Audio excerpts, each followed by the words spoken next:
Hello champions. कैसे हैं आप सब। जैसे कि पिछले क्लासेज में अपने सब देखे थे इंट्रोडक्शन ऑफ बायोलॉजी, यानी बायोलॉजी किसे कहते हैं, फादर ऑफ बायोलॉजी क्या था, ब्रांचेज ऑफ बायोलॉजी क्या था, छोटी छोटी भाषा में अपने सब देखे थे जो है। आज के इस क्लासेज में अपने सब देखने वाले हैं माइक्रोब्स के बारे में। किसके बारे में? माइक्रोब्स के बारे में। वैसे जानते होइएगा माइक्रोब्स का मतलब जो होता है ऐसा जीव जिसे हम अपनी खुली आंखों से नहीं देख सकते हैं, या ऐसा जीव जिसे देखने के लिए हमें इलेक्ट्रॉन माइक्रोस्कोप का आवश्यकता होता है, या माइक्रोस्कोप यानी सूक्ष्मदर्शी का आवश्यकता होता है। उसी को हम क्या कहते हैं? सूक्ष्मजीव कहते हैं। ठीक है, तो चलिए स्टार्ट करते हैं अपने सब। ठीक है, तो बने रहिए शुरू से लेकर के अंत तक जो है, और अपने सब जो है आज माइक्रोब्स के बारे में देखेंगे, जानेंगे। ठीक है, तो जैसे कि हम बता दिए हैं कि माइक्रोब्स क्या है। माइक्रोब्स एक ऐसा जीव है जिसे हम खुली आंखों से नहीं देख सकते हैं। तो देखिए क्या लिखा हुआ है कि माइक्रोब्स माइक्रोब्स और micro organism are very small living organism that can not be seen with the naked eye. मतलब ऐसा जीव जिसे हम नेकेड आई से नहीं देख सकते हैं, उसी को हम क्या कहते हैं? माइक्रोस्कोप का उसी को हम जो है माइक्रो ऑर्गेनिज्म कहते हैं। क्या कहते हैं? Micro organism. हिंदी में भी कुछ उसी तरीके से लिखा हुआ है कि सूक्ष्मजीव ऐसे अत्यंत छोटे जीव होते हैं जिन्हें नंगी आंखों से नहीं देखा जा सकता, या जिसे देखने के लिए हमें सूक्ष्मदर्शी की आवश्यकता होती है। उसी को हम क्या कहते हैं? माइक्रो ऑर्गेनिज्म कहते हैं, यानी सूक्ष्मजीव कहते हैं। ठीक है, अब हम बात करते हैं साइज की। तो अलग अलग माइक्रोब्स का साइज अलग अलग होता है। हमने क्या बताया? माइक्रोब्स के अगर हम साइज की बात करेंगे तो अलग अलग माइक्रोब्स का साइज अलग अलग होता है। जैसे कि अगर हम बैक्टीरिया की बात करें तो बैक्टीरिया को जो है मेजर किया जाता है माइक्रोमीटर में। वही वायरस की बात करें तो वायरस को मेजर किया जाता है नैनोमीटर में। जैसे देख सकते हैं यहाँ पर दिया हुआ है बैक्टीरिया। बैक्टीरिया जो होता है लगभग 1 to 5 माइक्रोमीटर के बीच में इसका क्या होता है? साइज होता है। उसी तरीके से वायरसेज की बात करेंगे तो यह जो है 20 to 300 नैनोमीटर के बीच में इसका क्या होता है? साइज होता है। अभी हम जो भी बातें बता रहे हैं लास्ट में अपने सब जो है इसी पर आधारित MCQ question, objective type question देखेंगे और बनाइएगा और देखिएगा जो है। जब ये आप इधर थ्योरी को अच्छे से बना लीजिएगा तो फिर आगे आपको समझने में कोई दिक्कत नहीं होगा। ठीक है, तो इसी तरीके से आप बने रहिए लास्ट तक जो है। ठीक है, लास्ट तक बने रहिएगा, इसके बाद ही आप चैंपियंस कहलाइएगा। ठीक है, चलिए। तो अब अपने सब देखने वाले हैं टाइप्स ऑफ माइक्रोब्स। क्या देखने वाले हैं? Types of microbes. तो माइक्रोब्स की बात करेंगे तो माइक्रोब्स अलग अलग प्रकार के होते हैं। जैसे बैक्टीरिया हो गया, जैसे वायरस हो गया, जैसे प्रोटोजोआ हो गया, जैसे फंजाई हो गया, एल्गी हो गया। इसमें से कुछ जैसे कि एल्गी हो गया, फंजाई हो गया, ये ऐसे ऑर्गेनिज्म है या कह सकते हैं ऐसे जीव है जो मल्टी सेलुलर भी होता है। ठीक है, माइक्रोब्स भी यानी माइक्रो लेवल पर भी होता है और मैक्रो लेवल पर भी होता है। वैसे हम बात करें तो लिखा हुआ है कि microbes are mainly divided into 5 major group, यानी जो इतने भी माइक्रोब्स है सभी को 5 मेजर ग्रुप्स में डिवाइड किया गया है। जिसमें पहला जो है उसे हम बैक्टीरिया कहते हैं, जिसे आप हिंदी में जीवाणु भी कहते हैं। बैक्टीरिया भी आपको लिखा हुआ मिल जाएगा। ठीक है, और बैक्टीरिया का हम लोग अध्ययन जो करते हैं उसे हम बैक्टीरियोलॉजी कहते हैं। मान लीजिए पूछ देगा आपसे कि बताइए बैक्टीरियोलॉजी हम किसे कहते हैं? क्या पूछ देगा? बैक्टीरियोलॉजी किसे कहते हैं? तो एक लाइन में कहिएगा study of bacteria is called bacteriology, या जीवाणु के अध्ययन को हम क्या कहते हैं? जीवाणु विज्ञान। बैक्टीरियोलॉजी को हिंदी में कहा जाता है जीवाणु विज्ञान, या बैक्टीरियोलॉजी भी देखने को मिल सकता है। इसी तरीके से अगला है वायरसेज है विद्यार्थी, विषाणु है। तो विषाणु के अध्ययन को कहा जाता है वायरोलॉजी। वायरस के अध्ययन को क्या कहेंगे? वायरोलॉजी कहेंगे। इसी तरीके से फंजाई, फंजाई के अध्ययन को क्या कहा जाता है? माइकोलॉजी कहा जाता है। इसी तरीके से प्रोटोजोआ के अध्ययन को क्या कहा जाता है? प्रोटोजूलॉजी। प्रोटोजोआ के अध्ययन को क्या कहा जाता है? प्रोटोजूलॉजी कहा जाता है। इसी तरीके से हम बात करेंगे एल्गी।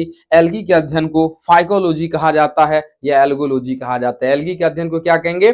फाइकोलॉजी कहेंगे, या फिर हम इसे क्या कहेंगे? एल्गोलॉजी। कोई दिक्कत समझने में? तो आपने क्या देखा कि टाइप्स ऑफ माइक्रोब्स की बात करेंगे तो माइक्रोब्स कितने प्रकार के हो जाते हैं? 5 प्रकार के हो जाते हैं। Bacteria, virus, fungi, protozoa, algae. Okay, साथ ही साथ आपको यह भी याद रखना है कि बैक्टीरिया के अध्ययन को बैक्टीरियोलॉजी, वायरस के अध्ययन को वायरोलॉजी, फंगस के अध्ययन को माइकोलॉजी, है ना, प्रोटोजोआ के अध्ययन को प्रोटोजूलॉजी, और एल्गी के अध्ययन को एल्गोलॉजी कहेंगे, या फिर जो है इसे फाइकोलॉजी कहेंगे। ओके, तो अब आगे अपने सब देखने वाले हैं, बस थोड़ा थोड़ा, जैसे बैक्टीरियोलॉजी अभी बताएं, बैक्टीरिया का अध्ययन। अब बैक्टीरिया हम किसे कहेंगे, जो है बैक्टीरिया का एक दो एग्जाम्पल देखेंगे, ठीक है। जैसे देखिए विद्यार्थी, यहां पर लिखा बैक्टीरिया, क्या लिखा हुआ है, बैक्टीरिया। तो बैक्टीरिया की अगर हम बात करें तो बैक्टीरिया के अंतर्गत क्या क्या आ जाएगा,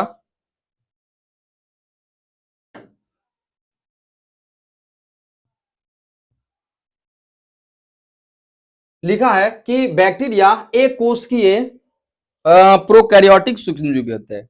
यानी यह जो होता है बैक्टीरिया जो होता है यूनिसेलुलर होता है, और यह प्रोकैरियोट्स होता है। सेल चैप्टर में अपने सब पढ़ेंगे यूकैरियोटिक सेल और प्रोकैरियोटिक सेल। तो यहाँ पर सेल के स्ट्रक्चर के आधार पर डिवाइड किया गया है। यानी बैक्टीरिया जो होता है यह यूनिसेलुलर होता है, और प्रोकैरियोटिक माइक्रो ऑर्गेनिज्म होता है, फाउंड इन एवरीवेयर। वैसे हम दे दिए हैं, फाउंड इन या सॉइल यानी मिट्टी में, वाटर पानी में, air and inside living organism हमारे शरीर के ऊपर, शरीर के अंदर, पेड़ पौधों के शरीर के ऊपर, पेड़ पौधों के शरीर के अंदर, ये एवरीवेयर हर जगह देखने को मिलता है, ठीक है। इसका एग्जाम्पल दिया है, लैक्टोबैसिलस हो गया, ई कोलाई, इचेरिशिया कोलाई हो गया, एटसेट्रा, ठीक है। आगे अपने सब देखने वाले हैं और भी सारे बैक्टीरिया के नाम, ठीक है।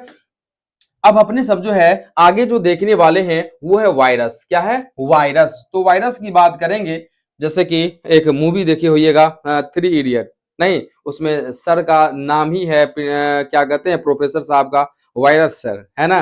चलो जो भी हो, तो वायरस की बात करेंगे तो वायरस याद रखिएगा ये बैक्टीरिया से भी बहुत ही छोटा हो जाता है, ठीक है। तो लिखा हुआ है कि viruses are externally small infectious agent, ये बहुत ही छोटा होता है और इन्फेक्शियस एजेंट होता है। इन्फेक्शियस एजेंट का मतलब यह बीमारी उत्पन्न जो है जल्दी करता है, किसी चीजों में जल्दी यह इन्फेक्ट होता है, ठीक है। That can reproduce only inside the host cell. साथ ही साथ याद रखिएगा वायरसेज का मेन कैरेक्टर ये है कि यह अपना रिप्रोडक्शन या अपनी संख्या में बढ़ोतरी केवल एक होस्ट सेल के अंदर, एक लिविंग सेल के अंदर ही यह अपना जो है मल्टीप्लाई करता है, रिप्रोड्यूस करता है। नॉन लिविंग मैटर, जैसे ये बोर्ड है, अगर यहाँ पर अगर माइक्रोब्स है तो यहाँ पर सालों भर रहेगा, है कि नहीं, या सैकड़ों वर्ष रहे तो इसमें किसी प्रकार के जो है ग्रोथ मूवमेंट देखने को नहीं मिलेगा। बट जैसे ही ये लिविंग के शरीर के अंदर जाएगा तो फिर ये अपना जो है मल्टीप्लीकेशन, अपना जो है क्या कहते हैं जी, रिप्रोडक्शन स्टार्ट कर लेगा, ठीक है।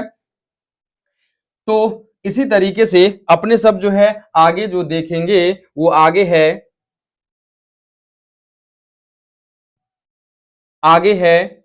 फंजाई के बारे में। किसके बारे में, फंजाई, जिसे हम कवक कहते हैं। इसका सिंगुलर जो होता है वो फंगस होता है। सिंगुलर क्या होता है, फंगस, FUNGUS, फंगस, है कि नहीं। इसका प्लूरल फंजाई हो जाता है। फंजाई की बात करेंगे तो फंजाई को पहले जो है जब अपने सब जो है क्या कहते हैं क्लासिफिकेशन देखेंगे, किंगडम फंजाई, तो वहां पर चर्चा करेंगे। पहले किंगडम फंजाई को या फंजाई को पहले जो है प्लांट के अंतर्गत रखा गया था, लेकिन यह जो है हेट्रोट्रॉप्स होता है, अपना भोजन स्वयं नहीं बना सकता है, इसलिए बाद में इसे अलग कर दिया गया, ठीक है। तो फंजाई की बात करेंगे तो fungi are eukaryotic micro organism. ये यूकैरियोटिक है, यूकैरियोटिक माइक्रो ऑर्गेनिज्म है that obtain nutrition from dead organic matter और लिविंग ऑर्गेनिज्म। ये अपना भोजन जो है डेड ऑर्गेनिक मैटर या लिविंग ऑर्गेनिज्म से क्या करता है, ग्रहण करता है। जैसे कि हम पीछे भी चर्चा कर दिए हैं, ये फंजाई जो है यह यूनिसेलुलर भी होता है, मल्टी सेलुलर भी होता है। जैसे आप मशरूम की बात करेंगे, आप इसे आसानी से देख सकते हैं, मार्केट में भी मिलता है, इसका सब्जी भी बनता है ना जी। तो लिखा इसका एग्जाम्पल ईस्ट हो गया, मशरूम हो गया, पेनिसिलियम हो गया। तो इस ये कुछ माइक्रोब्स ऐसे भी होते हैं जो आपको बिना माइक्रोस्कोप के नहीं दिखाई देगा। कुछ फंजाई ऐसे होते हैं जो विदाउट माइक्रोस्कोप के आप नहीं देख सकते हैं, और कुछ फंजाई ऐसे होते हैं जिसे आप आसानी से देख सकते हैं, जैसे फंजाई हो गया, ठीक है। चलिए इसी तरीके से अपने सब जो है आगे देखेंगे प्रोटोजोआ। आगे क्या देखने वाले हैं, प्रोटोजोआ के बारे में। प्रोटोजोआ की अगर बात करें अपने सब जो है, प्रोटोजोआ की बात करेंगे तो लिखा है protozoa are unicellular eukaryotic organism. Protozoa जो होता है यह यूनिसेलुलर होता है। प्रोटोजोआ जो होता है यह यूनिसेलुलर यूकैरियोटिक माइक्रो ऑर्गेनिज्म होता है that usually live in water और मॉइस्ट इन्वायरमेंट। सबसे पहले याद रखिएगा, प्रोटोजोआ यूनिसेलुलर है और ये कहाँ पाया जाता है, तो ये वाटर में और मॉइस्ट इन्वायरमेंट। मॉइस्ट इन्वायरमेंट का मतलब जिस इन्वायरमेंट में नमी का मात्रा होगा वहां पर आपको जो है प्रोटोजोआ देखने को मिलेगा। इसके अंतर्गत अमीबा आ जाता है, पैरामीशियम आ जाता है, प्लाज्मोडियम आ जाता है, एटसेट्रा। कोई दिक्कत समझने में? नहीं ना। चलिए बढ़ते हैं आगे जो है अपने सब। नेक्स्ट अगला जो देखने वाले हैं वो है एल्गी। वो क्या है? एल्गी है। तो अगर एल्गी की बात करेंगे, शैवाल की बात करेंगे, तो शैवाल भी यह यूनिसेलुलर होता है और मल्टीसेलुलर भी होता है। लेकिन देखो क्या लिखा हुआ है कि algae are photosynthetic micro organism. Algae जो होता है फोटोसिंथेसिस प्रकाश संश्लेषण करने वाले माइक्रो ऑर्गेनिज्म है, सूक्ष्म जीव है, found mainly in aquatic environment. ये हमेशा आपको एक्वेटिक इन्वायरमेंट में ही देखने को मिलेगा, जलीय वातावरण में ही देखने को मिलेगा। कोई दिक्कत समझने में? नहीं ना। चलिए जैसे इसका एग्जांपल दे दिया है, क्लेमाइडोमोनास दे दिया, स्पाइरोगैरा दे दिया, एटसेट्रा। अब अपने सब अभी अभी जस्ट अपने सब क्या देखें, मतलब अलग से बैक्टीरिया को देख लिए, वायरस को देख लिए, फंजाई को देख लिए, है कि नहीं? इसी तरीके से प्रोटोजोआ को देख लिए और लास्ट में अपने सब एल्गी को देखे हैं। अब अपने सब देखने वाले हैं हैबिटेट ऑफ माइक्रोब्स। आखिर माइक्रोब्स रहता कहाँ है? तो माइक्रोब्स की बात करेंगे तो एक लाइन में याद रखिए, माइक्रोब्स एवरीवेयर, हर जगह देखने को मिलता है। जहां इसे ढूंढिएगा वहां पर, यह मिट्टी में देखने को मिलेगा, यह पानी में देखने को मिलेगा, ये हवा में भी जो है माइक्रोब्स का कुछ मात्रा रहता है। इसी तरीके से जो गर्म झरना होता है उसमें देखने को मिलेगा, गीजर में देखने को मिलेगा, मतलब एवरीवेयर, ये हर जगह। जहां पॉसिबल नहीं है वहां पर भी, ग्लेशियर यानी बर्फ के अंदर भी मिलेगा। देखो वही बातें लिखा हुआ है, सूक्ष्मजीव पृथ्वी पर लगभग हर स्थान पर पाए जाते हैं, जैसे मिट्टी, पानी, हवा, पौधों और जानवरों के शरीर में, शरीर के अंदर कहिए, शरीर के बाहर कहिए, एवरीवेयर माइक्रोब्स पाया जाता है। कोई दिक्कत समझने में? नहीं ना।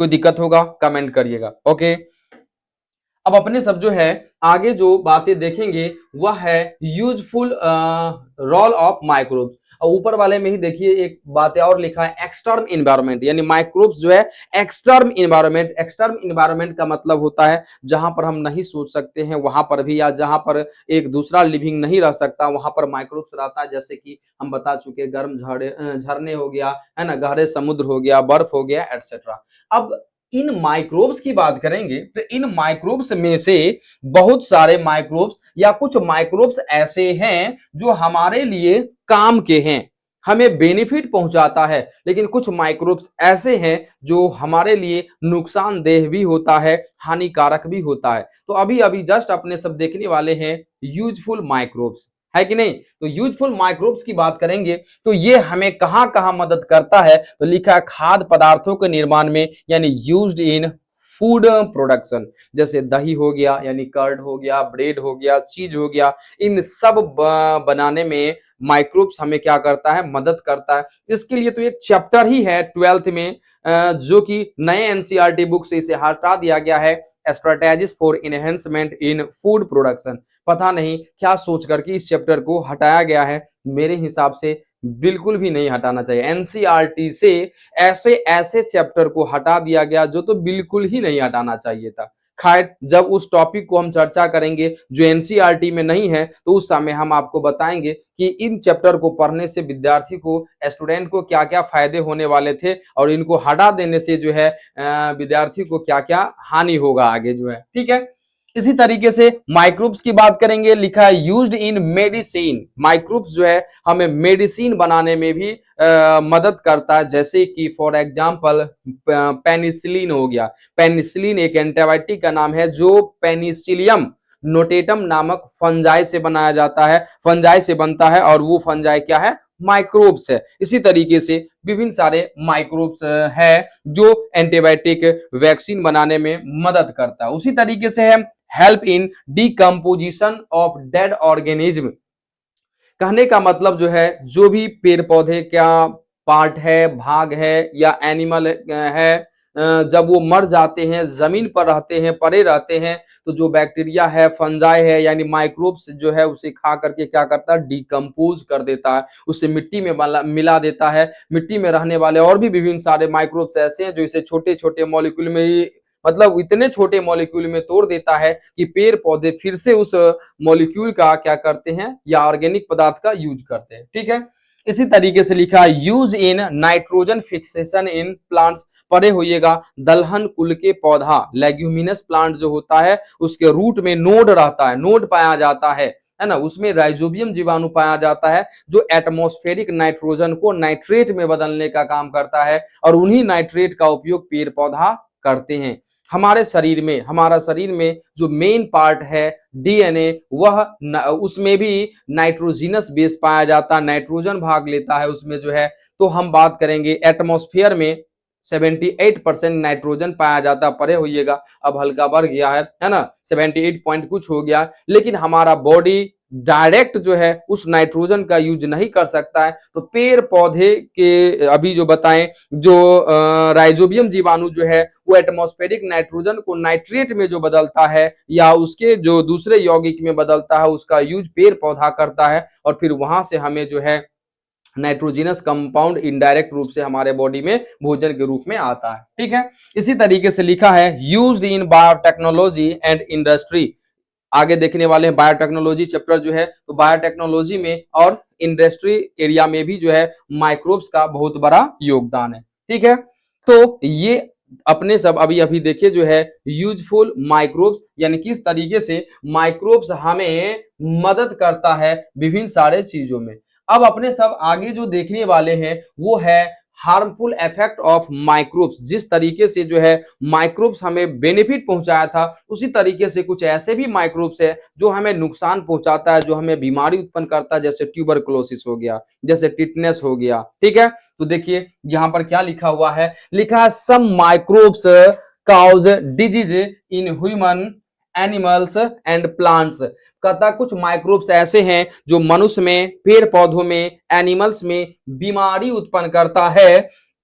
एग्जाम्पल ट्यूबरकुलोसिस, ट्यूबरकुलोसिस जिसे हम क्षय रोग कहते हैं, बैक्टीरिया के द्वारा होता बीमारी। Malaria, protozoa. 2000 हमें लगता है कि 26 के एग्जाम में यहां से एक क्वेश्चन पूछा है, बोर्ड का जो एग्जाम हुआ है अभी हाल फिलहाल फरवरी में जो है, तो उसमें एक क्वेश्चन पूछा है कि प्रोटोजोआ से कौन सा बीमारी होता है, तो वहां पर ऑप्शन था मलेरिया। ठीक है, ऐसे भी पूछी जा सकती है कि मलेरिया किसके कारण होता है, प्रोटोजोआ। वैसे आप जब डिटेल से पढ़ लिए होइएगा या पढ़िएगा मलेरिया के बारे में, तो हम बताएंगे मलेरिया प्लाज्मोडियम के कारण होता है। प्लाज्मोडियम का भी अलग अलग स्पीसीज है। ठीक है, और वह प्लाज्मोडियम जो है किसके के अंतर्गत आता है, प्रोटोजोआ के अंतर्गत आता है। ओके, इसी तरीके से कोविड-19 है जो कि एक वायरस है। ठीक है, कोविड-19 बीमारी जो कि वायरस के कारण होता है। उसी तरीके से अगर हम पेड़ पौधों की बात करेंगे तो उसमें है प्लांट रस्ट डिजीज जो कि फंजाई के कारण होता है। ठीक है,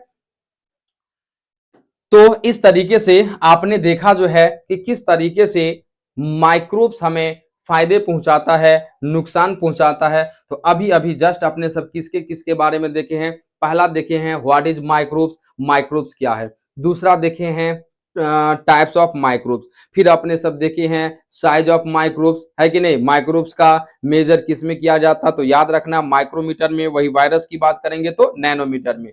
क्या कहते हैं जी, टाइप्स ऑफ माइक्रोब्स की बात करेंगे तो उसमें आपने देखा एल्गी है, फंजाई है, बैक्टीरिया है, वायरस है, प्रोटोजोआ है। हमने बताया बैक्टीरिया के अध्ययन को क्या कहेंगे, बताइए बैक्टीरिया के अध्ययन को क्या कहेंगे, बैक्टीरियोलॉजी। वायरस के अध्ययन को क्या कहेंगे, वायरोलॉजी, है ना। प्रोटोजोआ के अध्ययन को क्या कहेंगे, प्रोटोजोलॉजी। फंजाई के अध्ययन को क्या कहेंगे, माइकोलॉजी। एल्गी के अध्ययन को क्या कहेंगे, एल्गोलॉजी या फिर फाइकोलॉजी। ठीक है, तो ये सब आपको याद रखनी है। अब जो भी चीज अपने सब देखे हैं इस पर आधारित अपने सब कुछ एमसीक्यू क्वेश्चन देख लेते हैं, ऑब्जेक्टिव टाइप क्वेश्चन देख लेते हैं। अगर ठीक से आप पढ़े होइएगा तो हर एक ऑब्जेक्टिव का आंसर आप दीजिएगा। ठीक है, हम तो है केवल आपको सपोर्ट करने के लिए, मदद करने के लिए। ठीक है, तो फर्स्ट नंबर अगर एमसीक्यू की बात करेंगे तो पहला नंबर एमसीक्यू क्वेश्चन है कि microbes are organism that are, यानी कि माइक्रोब्स है। अब इसमें से चार ऑप्शन है, चार ऑप्शन में से कौन सही ऑप्शन होगा वो आपको बताना है। क्या यह नंगी आंखों से दिखाई देता है? तो पढ़ चुके हैं कि नहीं, माइक्रोब्स नंगी आंखों से हमें दिखाई नहीं देगा, तो यह ऑप्शन बिल्कुल भी नहीं होगा। दूसरा में है माइक्रोब्स माइक्रोस्कोपिक इनसाइज, यानी कि यह बहुत ही छोटा होता है जिसे देखने के लिए हमें सूक्ष्मदर्शी का आवश्यकता होगा, तो यह ऑप्शन आपका सही है। बट आगे का भी ऑप्शन देखेंगे, लिखा ओनली मल्टी सेलुलर, तो कभी नहीं, यह यूनिसेलुलर भी हो सकता है, मल्टी सेलुलर भी हो सकता है। ओनली प्लांट, यानी केवल पौधों में होते हैं, तो बिल्कुल नहीं, यह एवरीवेयर हर जगह देखने को मिलता है। तो याद रखना, सूक्ष्म जीव ऐसे जीव होते हैं जो सूक्ष्म आकार के होते हैं, उसी को हम क्या कहेंगे, सूक्ष्म जीव। तो पहला जो हम आपको टॉपिक जो आज के क्लास में देखे हैं कि माइक्रोब्स क्या है, वहीं से आपका यह ऑब्जेक्टिव टाइप क्वेश्चन था, ठीक है।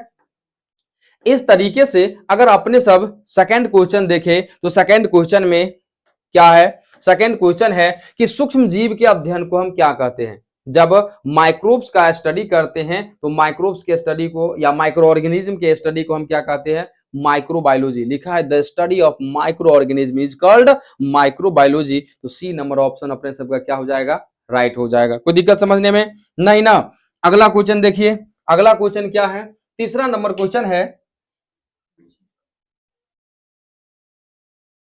तीसरा नंबर क्वेश्चन की बात करेंगे तो तीसरा नंबर क्वेश्चन है अपने सबका कि सूक्ष्म जीवों को देखने के लिए किस उपकरण का प्रयोग किया जाता है। सिंपल सिंपल क्वेश्चन है, जो अगर ठीक से आप पढ़ लीजिएगा तो इसे समझने में कोई दिक्कत नहीं होगा। तो आपको पता होगा कि सूक्ष्म जीव को देखने के लिए हम सूक्ष्मदर्शी का इस्तेमाल करते हैं। किसका इस्तेमाल करते हैं, सूक्ष्मदर्शी का। कोई दिक्कत समझने में नहीं ना। चलिए बढ़ते आगे। आगे है कि बैक्टीरिया आर, बैक्टीरिया क्या है, तो याद रखना है बैक्टीरिया जो है यह यूनिसेलुलर होता है और प्रोकैरियोटिक ऑर्गेनिज्म होता है। अगर ये बातें याद है तो ये बनने में आपको कोई दिक्कत नहीं होगा। लिखा मल्टी सेलुलर ऑर्गेनिज्म है, बिल्कुल भी नहीं। यूनिसेलुलर ऑर्गेनिज्म है, तो सही बात है। ओनली प्लांट, केवल प्लांट है, बिल्कुल नहीं। ओनली एनिमल है, बिल्कुल नहीं। तो अपने सबका राइट ऑप्शन क्या हो जाएगा, बी नंबर हो जाएगा। यानी बैक्टीरिया जो होता है यह यूनिसेलुलर ऑर्गेनिज्म होता है।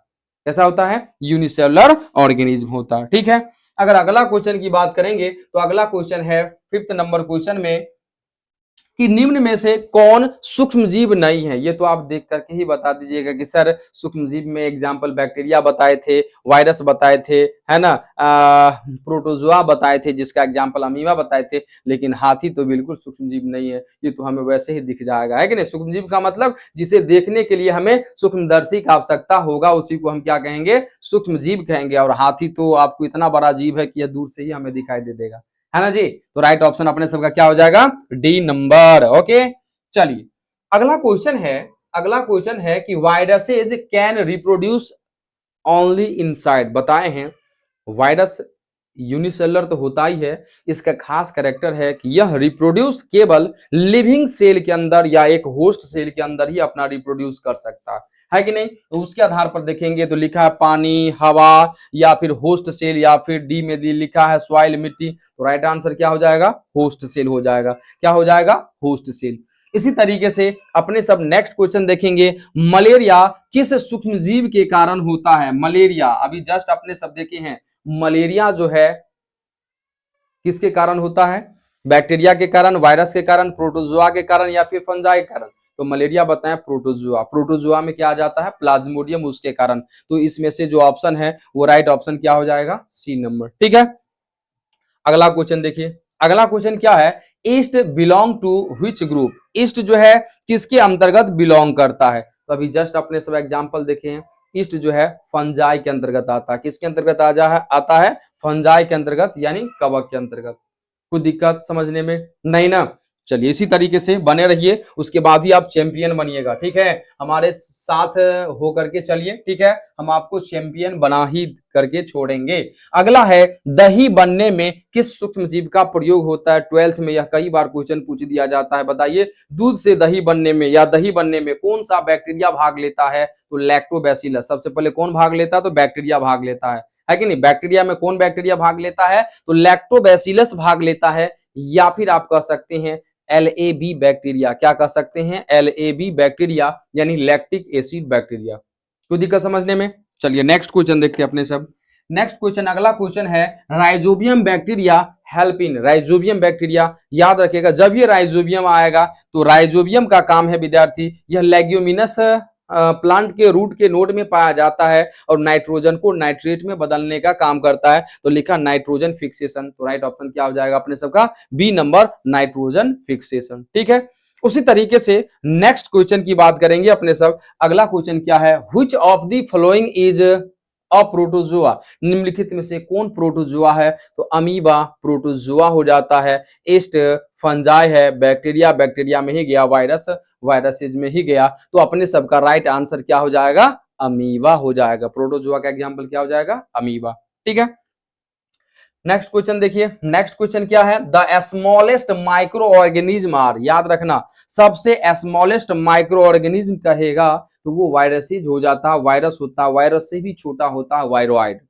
तो जब अपने सब डिटेल से बैक्टीरिया के बारे में पढ़ेंगे, वायरस के बारे में पढ़ेंगे, वायरोइड के बारे में पढ़ेंगे, तो वहां पर उसका कैरेक्टर देखेंगे और उसका साइज क्या होता है ये भी अपने सब देखेंगे। ठीक है, ओके, बने रहिए इसी तरीके से लास्ट तक। ठीक है, और वीडियो को शेयर करते रहिए। ठीक है, चलिए अगला क्वेश्चन क्या है कि पेनिसिलियम इज ऑब्टेन फ्रॉम, अभी जस्ट बताए हैं कि सॉरी पेनिसिलिन है, पेनिसिलिन यह एक एंटीबायोटिक है जिसका निर्माण जो है फंजाई से होता है या फिर पेनिसिलियम नोटेटम से होता है, तो बी नंबर ऑप्शन में अपने सबका फंजाई है, तो यही राइट ऑप्शन हो जाएगा। ठीक है, चलिए अगला क्वेश्चन की बात करेंगे, तो 14 नंबर क्वेश्चन है, which micro organism cause tuberculosis, यानी क्षय रोग किस सूक्ष्मजीव से होता है, तो याद रखना सूक्ष्मजीव पूछ रहा है, तो क्षय रोग जो है यह एक बैक्टीरिया के द्वारा होता है, किसके द्वारा होता है, बैक्टीरिया के द्वारा होता है। ठीक है, तो राइट ऑप्शन क्या हो जाएगा, बी नंबर। इसी तरीके से 15 नंबर क्वेश्चन है अपने सबका जो है, 15 नंबर क्वेश्चन क्या कर रहा है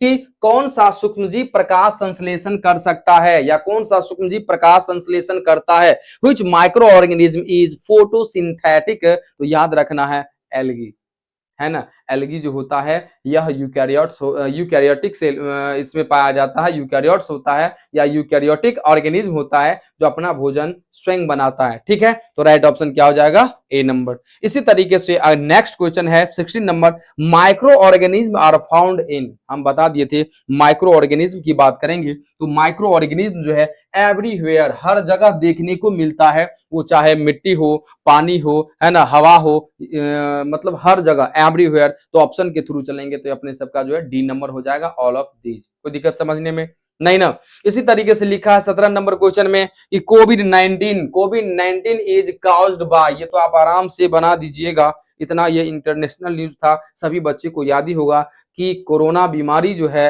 वायरस के कारण होता है, कोरोना वायरस के कारण होता है, जिसका जेनेटिक मटेरियल आरएनए होता है। क्या होता है, जेनेटिक मटेरियल आरएनए।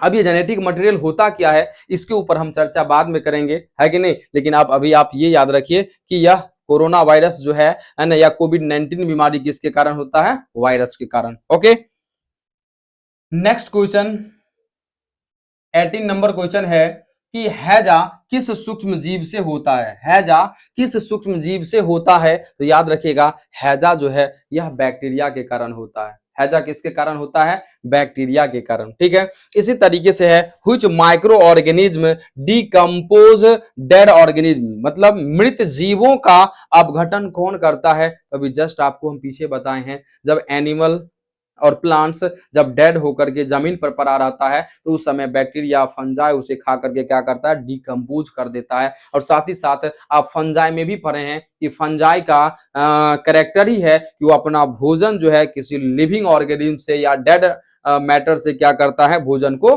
ग्रहण करता है। ठीक है, तो राइट ऑप्शन क्या हो जाएगा, ए नंबर, बैक्टीरिया एंड फंजाई। ठीक है, चलिए नेक्स्ट क्वेश्चन है 20 में, 20 नंबर में क्वेश्चन क्या है, तो 20 में है कि प्लाज्मोडियम का संचरण किससे होता है, प्लाज्मोडियम, मलेरिया के बारे में जस्ट हम चर्चा करे थे, मलेरिया प्रोटोजोआ के कारण होता है और उन प्रोटोजोआ के अंतर्गत क्या आता है, प्लाज्मोडियम। प्लाज्मोडियम का भी 4 स्पीसीज होता है जिसका चर्चा हम अगले वीडियो में करेंगे, लेकिन याद रखना कि यहाँ पर प्लाज्मोडियम का संचरण किससे होता है, यानी एक जीव से दूसरे जीव में, तो वह होता है मच्छर के काटने से। मच्छर में भी किस मच्छर के काटने से, तो मादा मच्छर या या मादा एनोफिलीज मच्छर यानी फीमेल एनोफिलीज मॉस्किटो। तो राइट ऑप्शन अपने सबका क्या हो जाएगा, बी नंबर हो जाएगा। ठीक है, इसी तरीके से देखेंगे नेक्स्ट क्वेश्चन जो है 21 नंबर क्वेश्चन क्या कह रहा है, 21 नंबर क्वेश्चन कह रहा है which of the following is beneficial bacteria, निम्नलिखित में से कौन जो है लाभदायक बैक्टीरिया है, लाभदायक जीवाणु है जो हमें फायदा पहुंचाता है। तो दूध से दही बनने में जो बैक्टीरिया मदद करता है उसे हम लैक्टोबैसिलस यानी लैक्टिक एसिड बैक्टीरिया कहते हैं, है कि नहीं। ऊपर पढ़े थे दही बनाने में कौन सा बैक्टीरिया भाग लेता है, तो लैक्टोबैसिलस था। और यहां पर पूछ रहा है निम्न में से कौन लाभदायक बैक्टीरिया है, लैक्टोबैसिलस। यह बैक्टीरिया जैसे ही दूध को दही में बदलता है तो दही में विटामिन B12 का मात्रा आ जाता है, साथ ही साथ हमारे शरीर के अंदर जब जाता है भोजन के जरिए तो हमारे शरीर के अंदर जो भी हानिकारक बैक्टीरिया रहता है उसे ढूंढ ढूंढ करके ये मारने का काम करता है। तो हमारे लिए बहुत काम का चीज है, इसलिए कम से कम सप्ताह में एक दिन भी दही खाया करिए, है कि नहीं। मार्केट वाला दही नहीं, खुद दूध से पौड़िए जो है कि नहीं, उसके बाद उसको खाइए। जो है मार्केट में जो दही है वो ओरिजिनल दही नहीं है। ठीक है, ऐसा क्यों, ऐसा क्यों हमने बताया जो मार्केट में जो दही है वो ओरिजिनल दही नहीं है। ऐसा क्यों, क्योंकि मार्केट में जो दही खाइएगा वो मीठा होता है और जो लैक्टोबैसिलस जो दही बनाएगा वो खट्टा होता है कि नहीं। तो इसीलिए जो है मार्केट वाला दही ओरिजिनल नहीं होता, क्योंकि इसका नाम है लैक्टिक एसिड बैक्टीरिया। यह दही में एसिड का निर्माण करेगा और एसिड का निर्माण जैसे ही करेगा तो दही हमें जो नेचुरल होगा वो खट्टा ही लगेगा, है कि नहीं। तो अभी खट्टा दही को खराब और मार्केट का जो दही मीठा दही रहता है कि नहीं, उसे हम अच्छा कहते हैं। तो उल्टा नहीं बोलना है। सूक्ष्म जीव किसके उत्पादन में मदद करता है, microbes help in the production of antibiotic में पढ़ चुके हैं कि सूक्ष्म जीव एंटीबायोटिक भी बनाने में मदद करता है, वैक्सीन बनाने में, जैसे पढ़े अपने सब जो है यह ब्रेड बनाने में, डोसा बनाने में, इन सब में भी मदद करता है। यानी राइट ऑप्शन अपने सबका क्या हो जाएगा, ऑल ऑफ दीज, यानी सूक्ष्म जीव हमें इन सभी में मदद करता है। ठीक है, कुछ क्वेश्चन और रह गया है, देखिए फटाफट इसे जो है 23 नंबर क्वेश्चन क्या कह रहा है, 23 नंबर क्वेश्चन कह रहा है पौधों में रस्ट रोग किसके कारण होता है। यह फंजाई के कारण होता है। किसके कारण होता है, फंजाई के कारण रस्ट रोग होता है। ठीक है, इसी तरीके से नेक्स्ट क्वेश्चन है अपने सबका जो है, नेक्स्ट क्वेश्चन क्या कह रहा है, ब्रेड बनाने में किस सूक्ष्मजीव का प्रयोग होता है। ब्रेड बनाने में, तो ब्रेड बनाने में फंजाई का होता है, लेकिन फंजाई तो इसमें है नहीं। तो फंजाई का एग्जांपल हम बता दिए थे, ईस्ट। क्या बता दिए थे, ईस्ट जो है। ठीक है, तो ईस्ट का उपयोग जो है ब्रेड बनाने में किया जाता है। ठीक है, इसी तरीके से अगला क्वेश्चन है अपने सबका जो है 25 नंबर क्वेश्चन, 25वां नंबर क्वेश्चन कह रहा है कि बैक्टीरिया का आकार किस इकाई में मापा जाता है। तो बता दिए बैक्टीरिया जो है माइक्रोमीटर में, किसमें, माइक्रोमीटर में मापा जाता है। यही मान लीजिए यहां पर लिखा रहता जो है कि the unit used of major virus, है कि नहीं। तो वायरस रहता तो क्या हो जाता, नैनोमीटर। तो यहाँ पर जो है ऑप्शन में से क्या मिलता अपने सबको, नैनोमीटर। बट इस क्वेश्चन का राइट ऑप्शन क्या हो जाएगा, बी नंबर, माइक्रोमीटर हो जाएगा। ठीक है, इसी तरीके से अगला क्वेश्चन है which micro organism is used in nitrogen fixation. Nitrogen fixation में कौन सा माइक्रो ऑर्गेनिज्म भाग लेता है। तो हम बता दिए हैं राइजोबियम, जो कि यह एक बैक्टीरिया है। लिखा दलहनी पौधा में नाइट्रोजन स्थिरीकरण कौन करता है, तो राइजोबियम करता है। और राइजोबियम क्या है, यह एक बैक्टीरिया है। इसी तरीके से अगला क्वेश्चन है अपने सबका जो है, अगला क्वेश्चन क्या है, अमीबा किसके द्वारा चलता है। यानी अमीबा अपना जगह एक स्थान जो चेंज करता है वो किसके द्वारा, तो स्यूडोपोडिया के द्वारा। किसके द्वारा जो है, स्यूडोपोडिया के द्वारा। तो राइट ऑप्शन क्या हो जाएगा, स्यूडोपोडिया। वैसे सेल में मूवमेंट फ्लैजिला के द्वारा भी होता है, सीलिया के द्वारा भी होता है, विंग्स के द्वारा भी होता है, लेकिन राइट ऑप्शन पूछ रहा अमीबा में। अमीबा की बात करेंगे तो अमीबा में स्यूडोपोडिया, स्यूडोपोडिया का स्ट्रक्चर हो गया, है कि नहीं। ये अमीबा हो गया, अब इसका अपना स्थान चेंज करना है तो ये अमीबा क्या करेगा जो है, एक तरफ से अपने बॉडी को फैलाएगा, फिर धीरे धीरे यहाँ से यहाँ शिफ्ट हो जाएगा। ठीक है, तो इसी स्ट्रक्चर को क्या कहा जाता है, स्यूडोपोडिया कहा जाता है। ओके, नेक्स्ट क्वेश्चन देखिए, नेक्स्ट क्वेश्चन क्या है, तो